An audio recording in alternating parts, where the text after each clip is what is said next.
Hey y'all, I had too much to type for a Facebook rant, so I thought I'd try a video instead. So ag community, you listening? So I've been to 2 conferences on 2 continents this month, and I've listened to some of the industry's elite professionals talk about the future of the meat industry specifically.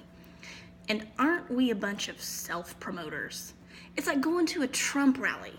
I sit in this sea of mostly balding, mostly middle-aged, mostly middle class, white men. And I'm not hating on you. I grew up in southern Arkansas. I lived in Oklahoma. I currently live in the most Republican district in the nation. Rural America is literally part of my DNA. But I go to these meetings and I hear the same speech, and it goes something like this. American agriculture, it's number 1. I know it.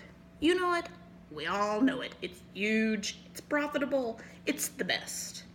And then we get this fire in our belly for what a good job we're doing, and we pat ourselves on the back and we go home. And I sit at these conventions and I hear speeches like how a prayer rally on the steps of the Georgia Capitol made it rain, and how Sonny Perdue is the next coming of Jesus, and how fads in food marketing are not representative of the average consumer, and how PETA and HSUS and their agendas will never become mainstream. In shorthand, bullshit. Bullshit on all of it.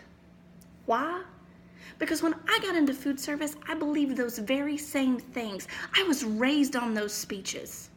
Well, except for Jesus causing the rain. That's El Nino. Everybody knows that. I prefer to leave Jesus out of rain dances. But here's the thing. We don't have a seat at the table anymore. That table that we all talk about, that we think because we put food on it, we're entitled to make the decisions, that's not how it works. That table is controlled by the American consumer and headed up by PETA and HSUS and organizations that are frankly better at lobbying than we are, have more consumer confidence than we do, and have made every scientific study that we've put together completely null and void. How? Because for the last 30 years, they've been talking to people while we've been talking to ourselves.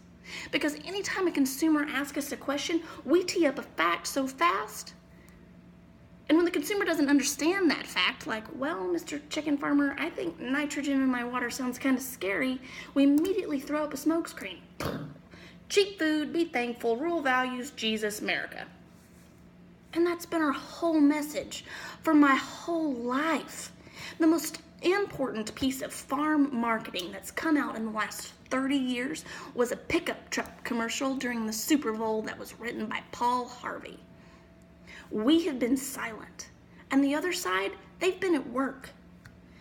Because when the American consumer asked them a question, they had a story.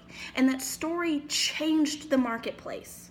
While we've been throwing ourselves a parade about increased bushels per acre and how much pork we're exporting to Mexico, the American consumer walked right on by us. When I got into food service, words like organic and local and all natural had just been born. And we called them a fad.